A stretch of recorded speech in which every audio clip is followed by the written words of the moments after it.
আমাদের চ্যানেল বং বিনোদনের তরফ থেকে আপনাদের জন্য একটি বিশেষ নিবেদন। আমাদের এক বিশেষ শ্রোতা বন্ধুর অনুরোধে আমরা এটি করতে চলেছি। তো আপনাদের অনুরোধ রাখবার জন্য আমরা এই মুহূর্তে শ্রীরামকৃষ্ণের সারা জীবনের কথাবার্তা নিয়ে শ্রীরামকৃষ্ণের কথামৃত পাঠ করছি। তো এটি অনেক বড় গ্রন্থ। এটি মূলত 5টি ভাগে বিভক্ত। এর প্রথম ভাগে 18 খণ্ড, দ্বিতীয় ভাগে রয়েছে সপ্তবিংশ খণ্ড, তৃতীয় ভাগে রয়েছে ষড়বিংশ খণ্ড, চতুর্থ ভাগে রয়েছে ত্রয়োত্রিংশ খণ্ড, পঞ্চম ভাগে রয়েছে 18 খণ্ড। তো আমরা আস্তে আস্তে প্রতিদিনই অল্প অল্প করে পাঠ করার মাধ্যমে আপনাদেরকে পুরো কথামৃত উপস্থাপন করিবার চেষ্টা করিব। আজকে প্রথম ভাগের প্রথম অধ্যায়ের কিছু কথা আপনাদের জন্য শুরু করছি। আপনারা হয়তো অনেকে জানেন বা অনেকে জানেন না, এই কথামৃত রচিত হয়েছিল শ্রী ম ওনার দ্বারা। ম অর্থাৎ মহেন্দ্রনাথ গুপ্ত। উনি ঠাকুরের অনন্য শিষ্য ছিলেন।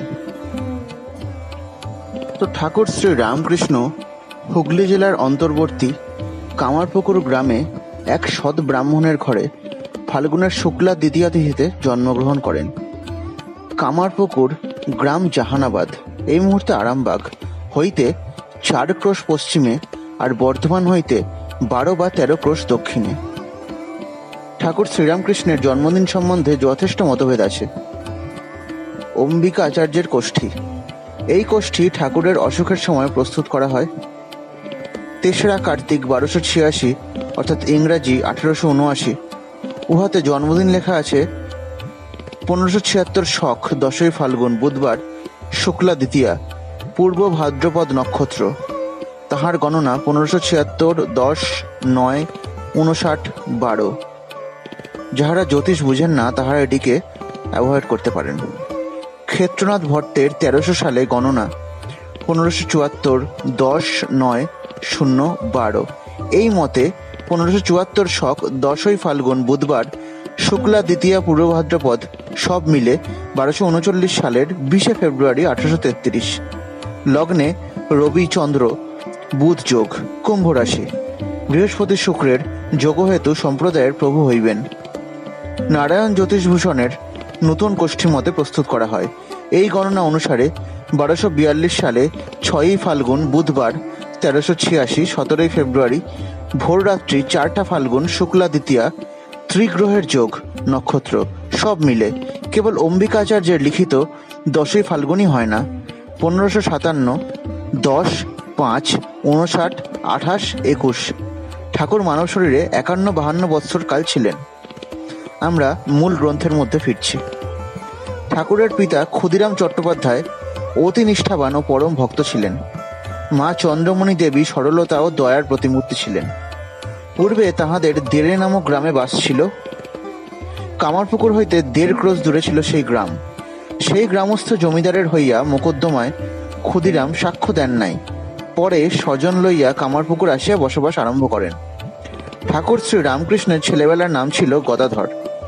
পাঠশালে সামান্য লেখাপড়া শিখিবার পর বাড়িতে থাকিয়া রঘুবীরের বিগ্রহ উনি সেবা করিতেন। নিজে ফুল তুলিয়া আনিয়া নিত্য পূজা করিতেন। পাঠশালে শুভঙ্করী ধাঁধা লাগাত। নিজে গান গাহিতে পারিতেন। অতিশয় সুকণ্ঠ ছিল ওনার। যাত্রা শুনিয়া প্রায় অধিকাংশ গান গাহিয়া দিতে পারিতেন। বাল্যকালাবধি সদানন্দ। পাড়ায় আবাল বৃদ্ধ বনিতা সকলেই তাহাকে ভালোবাসিতেন। বাড়ির পাশে লাহাদের বাড়ি, সেখানে অতিথিশালা, সর্বদা সাধুদের যাতায়াত ছিল। গদাধর সেখানে সাধুদের সঙ্গ ও তাহাদের সেবা করিতেন। কথকেরা যখন পুরাণ পাঠ করিতেন তখন নিবিষ্ট মনে সমস্ত শুনিতেন। এইরূপে রামায়ণ, মহাভারত, শ্রীমদ্ ভাগবত কথা সমস্ত হৃদয়ঙ্গম করিলেন। একদিন মাঠ দিয়া বাড়ির নিকটবর্তী গ্রাম আনুরে যাইতেছিলেন। তখন ওনার 11 বৎসর বয়স। ঠাকুর নিজ মুখে বলিয়াছেন, হঠাৎ তিনি অদ্ভুত জ্যোতি দর্শন করিয়া বাহ্যশূন্য হয়েন। লোকেরা বলিল, মূর্ছা ঠাকুরের ভাবসমাধি হইয়াছিল। ক্ষুদিরামের মৃত্যুর পর ঠাকুর জ্যেষ্ঠ ভ্রাতার সহিত কলকাতায় আসেন। তখন তাহার বয়স 17 কিংবা 18 হইবে। কলিকাতায় কিছুদিন নাথের বাগানে কিছুদিন ঝামা পুকুরে গোবিন্দ চাটুর্যের বাড়িতে থাকিয়া পূজা করিয়া বেড়াইতেন। এই সূত্রে ঝামাপুকুর মিত্রদের বাড়িতে কিছুদিন পূজা করিয়াছিলেন। রানী রাসমণি কলিকাতা হইতে 2.5 ক্রোশ দূরে দক্ষিণেশ্বরে কালীবাড়ি স্থাপন করিলেন।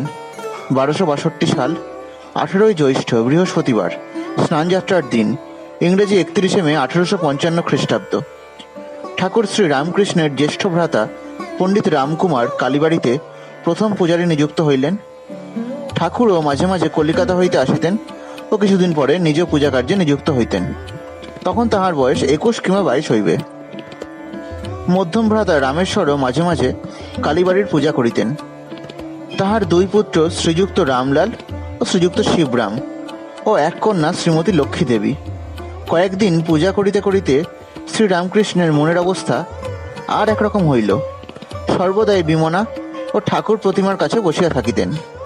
আত্মীয়রা এই সময় তাহার বিবাহ দিলেন। ভাবিলেন বিবাহ হইলে হয়তো অবস্থান্তর হইতে পারে। কামারপুকুর হইতে 2 ক্রোশ দূরে জয়রামবাটি গ্রামস্থ রামচন্দ্র মুখোপাধ্যায়ের কন্যা শ্রী শারদামণি দেবীর সঙ্গে বিবাহ হইল। 1859 সাল। ঠাকুরের বয়স সেই মুহূর্তে 22 অথবা 23, শ্রীসীমার 6 বৎসর। বিবাহের পর দক্ষিণেশ্বর কালী মন্দিরে ঠাকুর শ্রীরামকৃষ্ণ ফিরিয়া আসিবার কিছুদিন পরে তাহার একেবারে অবস্থান্তর হইল। কালী বিগ্রহ পূজা করিতে করিতে কি অদ্ভুত ঈশ্বরীয় রূপ দর্শন করিতে লাগিলেন। আরতি করেন, আরতি আর শেষ হইত না। পূজা করিতে বসিতেন, পূজা শেষ হইত না। হয়তো আপনার মাথায় ফুল দিতে থাকেন। পূজা আর করিতে পারিলেন না। উন্মাদের ন্যায় বিচরণ করিতে লাগিলেন। রানী রাসমণির জামাতা মথুর তাহাকে মহাপুরুষ বোধে সেবা করিতে লাগিলেন ও অন্য ব্রাহ্মণ দ্বারা মা কালীর পূজা বন্দোবস্ত করিয়া দিলেন। ঠাকুরের ভাগিনেও শ্রীযুক্ত হৃদয় মুখোপাধ্যায় উপর মথুরবাবু এই পূজার ও ঠাকুর শ্রীরামকৃষ্ণের সেবার ধার নিলেন। ঠাকুর আর পূজাও করিলেন না, সংসারও করিলেন না। বিবাহ নামমাত্র হইল। নিশিদিন মা মা কখনো জড়বৎ কাষ্ঠপুত্তলিকার ন্যায়, কখনো উন্মাদবৎ বিচরণ করিতেন, কখনো বালকের ন্যায় কামিনী কাঞ্চনাসক্ত বিষয়দের দেখিয়া লুকাইতেন। ঈশ্বরীয় লোক ও ঈশ্বরীয় কথা, বই আর কিচ্ছু ভালোবাসিতেন না। সর্বদাই মা আর মা।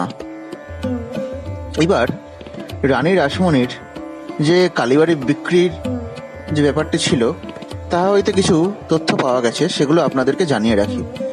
এ সমস্ত রানী রাসমণির কালীবাড়ি বিক্রির কবালা হইতে লওয়া গিয়াছে। Deed of conveyance, date of purchase of the temple ground 6th September 1847, date of registration is 27th August 1861.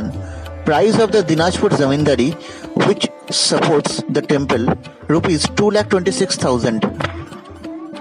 কালীবাড়িতে Sadabrata ছিল, এখনও আছে। সাধু সন্ন্যাসীরা সর্বদা আসিতেন। তোতাপুরী 11 মাস থাকিয়া ঠাকুরকে বেদান্ত শুনাইলেন। একটু শুনাইতে শুনাইতে তোতা দেখিলেন ঠাকুরের নির্বিকল্প সমাধি হইয়া থাকে। সম্ভবত 1866 খ্রিস্টাব্দ। ব্রাহ্মণী পূর্বেই আসিয়াছেন। তিনি তন্ত্রোক্ত অনেক সাধন করাইলেন ও ঠাকুরকে শ্রী গৌরাঙ্গ জ্ঞানে শ্রীচরিতমৃতাদি বৈষ্ণব গ্রন্থ শুনাইলেন। তোতার কাছে ঠাকুর বেদান্ত শ্রবণ করিতেছেন দেখিয়া ব্রাহ্মণী তাহাকে সাবধান করিয়া দিতেন, বলিতেন, বাবা বেদান্ত শুনো না, ওতে ভাবভক্তি সব কমে যাবে। বৈষ্ণব পণ্ডিত বৈষ্ণবচরণও সর্বদা আসিতেন। তিনি ঠাকুরকে কলুটলায় চৈতন্য সভায় লইয়া যান। এই সভাতে ঠাকুর শ্রীরামকৃষ্ণ ভাবাবিষ্ট হইয়া শ্রী চৈতন্যদেবের আসনে গিয়া উপবিষ্ট হইয়াছিলেন। বৈষ্ণবচরণ চৈতন্য সভার সভাপতি ছিলেন। বৈষ্ণবচরণ মথুরকে বলিয়াছিলেন, এ উন্মাদ সামান্য নহে, প্রেম উন্মাদ, ইনি ঈশ্বরের জন্য পাগল। ব্রাহ্মণী ও বৈষ্ণবচরণ দেখিলেন ঠাকুরের মহাভাবের অবস্থা। শ্রী চৈতন্যদেবের ন্যায় কখনো অন্তর্দশা, কখনো জড়বৎ সমাধিস্থ, কখনো অর্ধবাহ্য, কখনো বা বাহ্য দশা। ঠাকুর মা মা করিয়া কাঁদিতেন। সর্বদা মার সঙ্গে কথা কহিতেন, মার কাছে উপদেশ লইতেন। বলিতেন, মা তোর কথা কেবল শুনবো, আমি শাস্ত্রও জানি না, পাণ্ডিত্যও জানি না, তুই বুঝাবি তবে বিশ্বাস করব। ঠাকুর জানিতেন ও বলিতেন, তিনিই পরম ব্রহ্ম, অখণ্ড সচ্চিদানন্দ, তিনিই মা। ঠাকুরকে জগন্মাতা বলিয়াছেন, তুই আর আমি এক, তুই ভক্তি নিয়ে থাক জীবের মঙ্গলের জন্য। ভক্তেরা সকলে আসবে, তোর তখন কেবল বিষয়ীদের দেখতে হবে না। অনেক শুদ্ধ কামনা শূন্য ভক্ত আছে, তারাও আসবে। ঠাকুর বাড়িতে আরতির সময় যখন কাঁসর ঘণ্টা বাজিত তখন শ্রী রামকৃষ্ণ কুঠিতে গিয়া উচ্চ ঈশ্বরে ডাকিতেন, ওরে ভক্তেরা, তোরা কে কোথায় আছিস, শীঘ্র আয়। মাতা চন্দ্রমণি দেবীকে ঠাকুর জগজ্জননীর রূপান্তর জ্ঞান করিতেন ও সেইভাবে পূজা করিতেন। জ্যেষ্ঠ ভ্রাতা রামকুমারের স্বর্গলাভের পর মাতা পুত্র শোকে কাতর হইয়াছিলেন।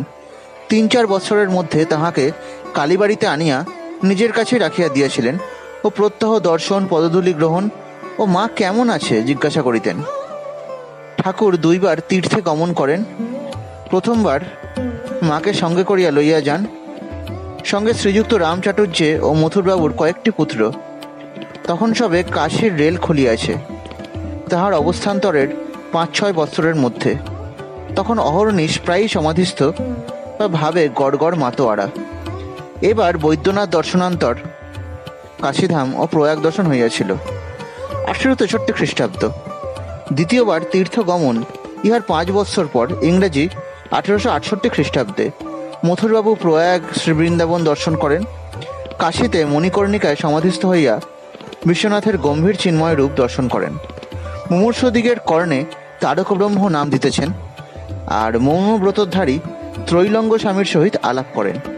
মথুরায় ধ্রুবঘাটে বসুদেবের কোলে শ্রীকৃষ্ণ, শ্রী বৃন্দাবনের সন্ধ্যা সময়ে ফিরতি গোষ্ঠে শ্রীকৃষ্ণ ধেনু লইয়া যমুনা পার করিয়া আসিতেছেন ইত্যাদি লীলা ভাবচক্ষে দর্শন করিয়াছিলেন। নিধুবনে রাধাপ্রেমে বিভুরা গঙ্গামাতার সহিত আলাপ করিয়া বড়ই আনন্দিত হইয়াছিলেন। শ্রীযুক্ত কেশব সেন যখন বেলঘরের বাগানে ভক্ত সঙ্গে ঈশ্বরের ধ্যান চিন্তা করেন, তখন ঠাকুর শ্রীরামকৃষ্ণ ভাগনীয় হৃদয়ের সঙ্গে তাহাকে দেখিতে পান। 1875 খ্রিস্টাব্দ। বিশ্বনাথ উপাধ্যায় নেপালের কাপ্তেন এই সময় আসিয়া থাকেন। সিথির গোপাল ও মহেন্দ্র কবিরাজ কৃষ্ণনগরের কিশোরী ও মহিমাচরণ এই সময় ঠাকুরকে দর্শন করিয়াছিলেন। ঠাকুরের অন্তরঙ্গ ভক্তেরা ইংরেজি 1879-1880 খ্রিস্টাব্দ হইতে ঠাকুরের কাছে আসিয়া থাকিতেন। তাহারা যখন ঠাকুরকে দেখেন তখন উন্মাদ অবস্থা প্রায় চলিয়া গিয়াছে। তখন শান্ত সদানন্দ বালকের অবস্থা, কিন্তু প্রায় সর্বদা সমাধিস্থ, কখনো জড় সমাধি, কখনো ভাব সমাধি। সমাধি ভঙ্গের পর ভাবরাজ্যে বিচরণ করিতেন, যেন 5 বৎসরের ছেলে, সর্বদাই মা আর মা।